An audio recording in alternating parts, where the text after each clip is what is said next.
नमस्कार। मैं तुषार वर्मा आपका मेरी चैनल में स्वागत करता हूं। जैसा कि आपको विदित है, मैं मुंशी प्रेमचंद की प्रसिद्ध कहानियां आपको सुना रहा हूं।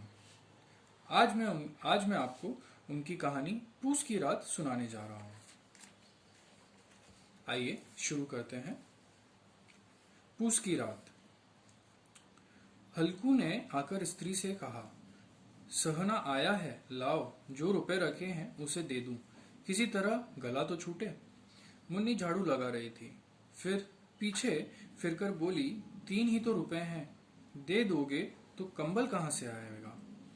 माघ पूस की रात हार में कैसे कटेगी।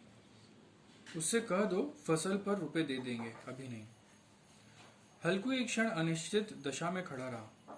पूस सिर पर आ गया। कंबल के बिना हार में रात को वह किसी तरह नहीं सो सकता, मगर सहना मानेगा नहीं। घुड़कियां जमावेगी, गालियां देगा। बला से जोड़ो मरेंगे, बला से जाड़ो मरेंगे, बला तो सिर में से टल जाएगी। यह सोचते हुए वह अपना भारी भरकम डील लिए हुए स्त्री के समीप आ गया और खुशामद करके बोला, ला दे दे, बला तो छूटे, कम्बल के लिए तो दूसरा उपाय सोचूंगा। मुन्नी उसके पास से दूर हट गई और आंखें तरतराती हुए बोली, कर चुके दूसरा उपाय, जरा सुनो, कौन उपाय करोगे। कोई खैरात दे देगा कंबल, न जाने कितना बाकी है, जो किसी तरह चुकाना ही नहीं आती। मैं कहती हूँ, तुम क्यों नहीं खेती छोड़ देते, मर मर कर काम करो, उपज हो तो बाकी दे दो, चलो छुट्टी हुई। बाकी चुकाने के लिए तो हमारा जन्म हुआ है, पेट के लिए मजूरी करो। ऐसी खेती के बाजे आए, मैं रुपए न दूंगी। हल्कू उदास होकर बोला, तो क्या गाली खाऊं। मुन्नी ने तड़प कर कहा, गाली क्यों देगा, क्या उसका राज है। मगर यह कहने के साथ ही उसकी तनी हुई भौहें ढीली पड़ गई। हल्कू से उस वाक्य में जो कठोर सत्य था, मानो एक भीषण जंतु की भांति उसे घूर रहा था। उसने जाकर आले पर से रुपए निकाले और लाकर हल्कू के हाथ पर रख दिए। फिर बोली, तुम छोड़ दो अब की से खेती, मजूरी में सुख से एक रोटी खाने को तो मिलेगी, किसी की धौंस तो न रहेगी।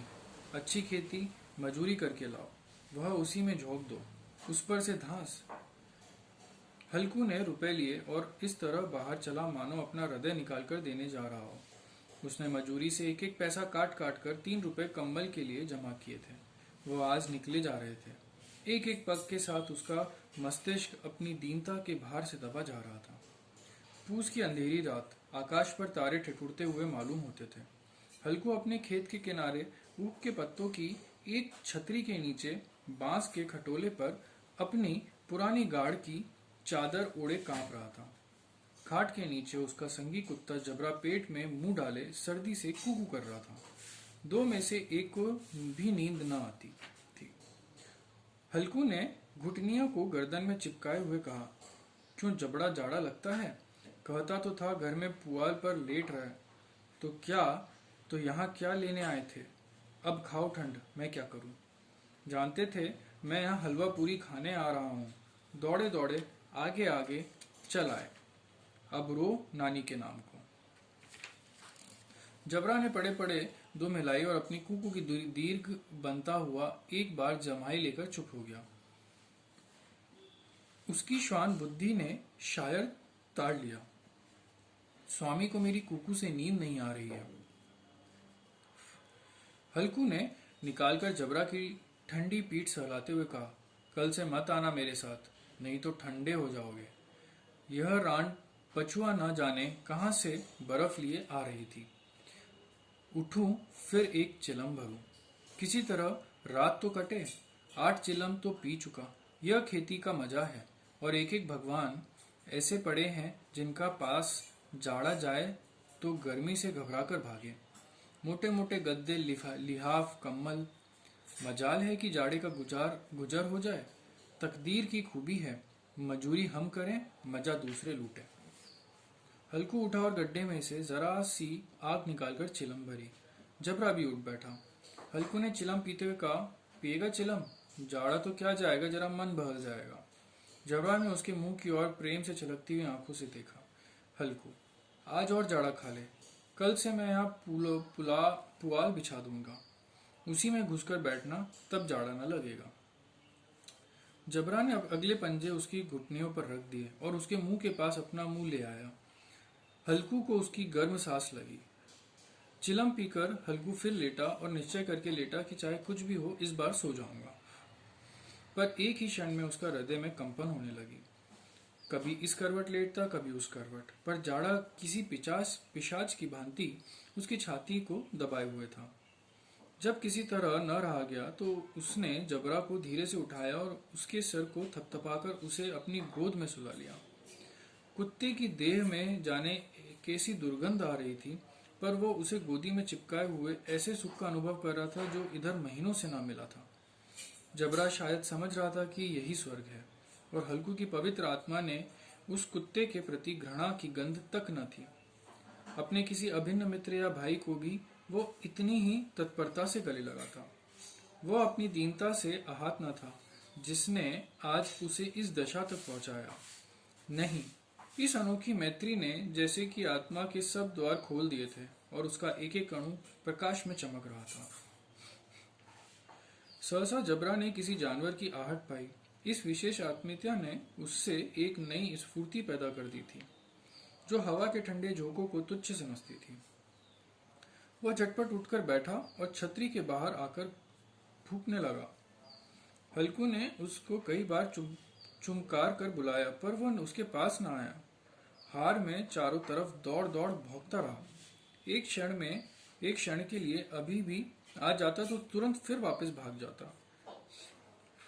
कर्तव्य उसके हृदय के अरमान को भांति उछाल रहा था। 1 घंटा और गुजर गया। रात में शीत को हवा से दरकना शुरू किया।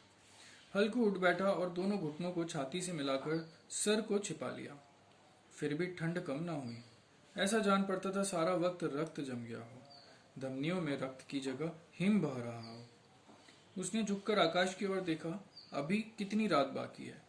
सप्तर्षि अभी आकाश में आधे भी नहीं चढ़े। ऊपर आ जाएंगे तभी कहीं सवेरा होगा। अभी पहर भर के ऊपर है। हल्कू के खेत से कोई एक गोली के टप्पे पर आमों का बाग था। पतझड़ शुरू हो गया था। बाग में पत्तियों का ढेर लगा हुआ था। हल्कू ने सोचा, चलकर पत्तियां बटोरूं और उन्हें जलाकर खूब तपूं। रात को कोई मुझे पत्तियां बटोरते देखे तो समझेगा भूत है। कौन जाने कोई जानवर ही छिपा बैठा हो, मगर अब तो बैठा ही नहीं जा रहा। उसके पास से अरहर के खेत जाकर कई पौधे उखाड़ लिए और उनका एक झाड़ू बनाकर हाथ में सुलगता हुआ उपला लिए बगीचे की तरफ चला।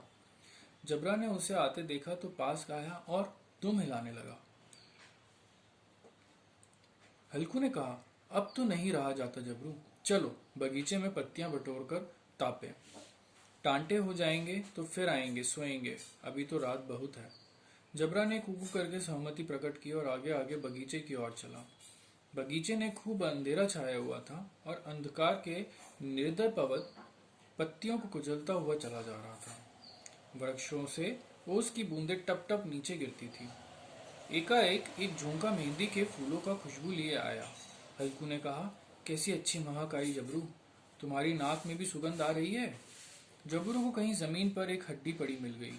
उसे चिचोड़ रहा था। हल्कू ने आग जमीन पर रख दी और पत्तियां बटोरने लगा। जरा देर में पत्तियों का एक ढेर लग गया। हाथ ठिठुर जाते थे, नंगे पांव गले जाते थे और वो पत्तियों का पहाड़ खड़ा कर रहा था। इसी अलाव में वो ठंड को जलाकर भस्म कर देगा। थोड़ी देर में अलाव जल उठा। उसकी लौ ऊपर वाले वृक्ष की पत्तियों को छू छू कर भागने लगी। उस स्थिर प्रकाश के बगीचे में विशाल वृक्ष ऐसे मालूम होते थे मानो यह अथाह अंधकार को अपने सिरों पर संभाल लेंगे। अंधकार के उस अनंत सागर में यह प्रकाश का एक नौका के समान हिलता मचलता हुआ जान पड़ता था। हल्कू अलाव के सामने बैठा आग ताप रहा था। एक क्षण में उसने दोहर उतार कर बगल में दबा ली और दोनों पांव फैला दिए, मानो ठंड को ललकार रहा हो, तेरे जी में जो आए सो कर। ठंड की असीम शक्ति पर विजय पाकर वो विजय गर्व कर हृदय में छिपा न सका। उसने जबरा से कहा, क्यों जबरा, क्यों जब्बर, अब ठंड नहीं लग रही? जब्बर ने कुकू करके मानो कहा, अब क्या ठंड लगती ही रहेगी? पहले से ये उपाय न सूझा? नहीं इतनी ठंड क्यों खाते? जबरा ने पूंछ हिलाई। अच्छा आओ इस अलाव को कूदकर पार करें, देखें कौन निकल जाता है। अगर जल गए बच्चा तो मैं दवा न करूंगा। जबरा ने उस अग्नि राशि की ओर कातर नेत्रों से देखा। मुन्नी से कल न कह देना, नहीं तो लड़ाई करेगी। यह कहता हुआ वो उछाल और अलाव के ऊपर साफ निकल गया। पैरों में जरा लपट लगी, पर वह कोई बात न थी। जबरा आग के गिर्द घूमकर उसके पास आ खड़ा हुआ। हल्कू ने कहा, चलो चलो, इतना सही नहीं है, ऊपर से कूद कर आओ। फिर वह कूदा और अलाव के इस पार आ गया।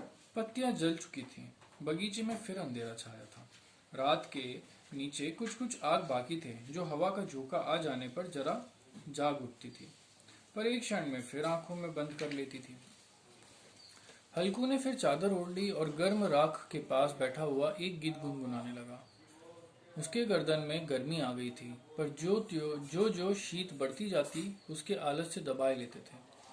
जबरा जोर से भूख कर खेत की ओर भागा। हल्कू को ऐसा मालूम हुआ कि जानवरों का एक झुंड उसके खेत में आया है। शायद नीलगायों का झुंड था। उसने कूदने दौड़ने की आवाज साफ कान में आ रही थी। फिर ऐसा मालूम हुआ कि वो खेत में चर रही है। उनके चबाने की आवाज चढ़ चढ़ सुनाई देने लगी। उसने दिल में कहा, नहीं, जबरा के होते कोई जानवर खेत में नहीं आ सकता। नोच ही डाले, मुझे भ्रम हो रहा है। कहाँ? अब तो कुछ नहीं सुनाई देता। मुझे भी कैसा धोखा हुआ। उसने जोर से आवाज लगाई, जबरा जबरा। जबरा भौंकता हुआ उसके पास न आया। फिर खेत के चरे जाने की आहट मिली। अब वो अपने को धोखा न दे सका। उसे अपनी जगह से हिलना जहर लग रहा था। कैसा दंदाए हुआ बैठा था। इस जाड़े पाले में खेत में जाना, जानवरों के पीछे दौड़ना अशुद्ध जान पड़ा। वह अपनी जगह से न हिला। उसने जोर से आवाज लगाई, लियो लियो लियो। जबरा भौंक उठा। जानवर खेत चर रहे थे। फसल तैयार है। कैसी अच्छी खेती थी, पर ये दुष्ट जानवर उसका सर्वनाश किए डालते हैं। हल्कू पक्का इरादा करके उठा और 2-3 कदम चला, पर एकाएक हवा का ऐसा ठंडा चुभने वाला बिच्छू के डंक का सा झोंका लगा कि वो फिर बूझते हुए अलाव के पास आ बैठा और राख को कुरेदकर अपनी ठंड देही को गरमाने लगा। जबरा अपना गला फाड़े डालता था। नीलगाय खेतों का सफाया किए डालती थी और हल्के गर्म राख के पास शांत बैठा हुआ था। अकर्मण्यता से रस्सियों की भांति उसे चारों तरफ से जकड़ रखा था। उसी राख के पास गर्म जमीन पर वो चादर ओढ़कर सो गया। सवेरे जब नींद खुली तब चारों तरफ धूप फैल रही थी और मुन्नी कह रही थी कि आज सोते ही रहोगे, तुम्हें यहाँ आकर रम गए हो, उधर सारा खेत चौपट हो गया है। हल्कू ने उठकर कहा, क्या तू खेत से होकर आ रही है? मुन्नी बोली, हाँ, सारे खेत का सत्यानाश हो गया। भला ऐसा भी कोई सोता है? तुम्हारे यहाँ मड़इये डालने से क्या हुआ? हल्कू ने बहाना किया, मैं मरते मरते बचा। तुझे अपने खेत की पड़ी है? पेट में ऐसा दर्द हुआ कि मैं जानता हूँ। दोनों फिर खेत की डांड पर आए। देखो, सारा खेत रौंदा पड़ा हुआ है और जबरा मड़ैया के नीचे चिट लेटा है, मानो प्राण ही ना हो। दोनों खेत की दशा देख रहे थे। मुन्नी के मुख पर उदासी छाई हुई थी, पर हल्कू प्रसन्न था। मुन्नी ने चिंतित होकर कहा, अब मजूरी करके मालगुजारी भरनी पड़ेगी। हल्कू ने प्रसन्न मुख से कहा, रात की ठंड में यहाँ सोना ना पड़ेगा। आपको मेरी कहानी कैसी लगी? कमेंट सेक्शन में आकर मुझे अपना सुझाव जरूर दें। अगली कहानी लेकर आपके सम्मुख फिर उपस्थित होऊंगा। तब तक के लिए धन्यवाद।